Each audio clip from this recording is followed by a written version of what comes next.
படத்துல வர ஃப்ரெண்ட்ஸுக்கும் நம்ம ஃப்ரெண்ட்ஸுக்கும் சம்பந்தமே இருக்காது. கேரக்டர் வைஸ் என்ன ஆனாலும் பரவாயில்ல, நான் இதுக்கேன் அப்படிதானே சொல்லணும். இங்க இவனே இருக்கானா இல்லையான்னு தெரிய மாட்டேங்குது. கால் பண்ணாலும் நாட் ரீச்சபிள்னு வருது. நமக்கு ஒரு தேவைன்னு வரும்போது வந்து ஹெல்ப் பண்றவன் நண்பன். இங்க அவன் தேவைக்கு மட்டும்தான் என்ன கூப்பிடுறான்.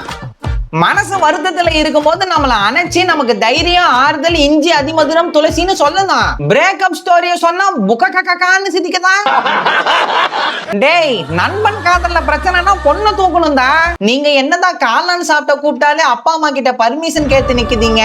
ஏன் கேங்க மட்டும்தான் அப்படியா இல்ல உங்க எல்லார் கேங்கும் அப்படிதானே? இந்த படம் எடுக்கிறவங்க எல்லாம் தயவு செஞ்சு இந்த ஃபார்மேட்டை மாத்துங்க. இல்லாத ஒரு விஷயத்தை ஏன்டா இருக்கிற மாதிரி காட்டுறீங்க?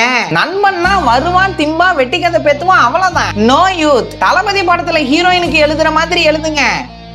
எதுக்கு இருக்குன்னே தெரியாம.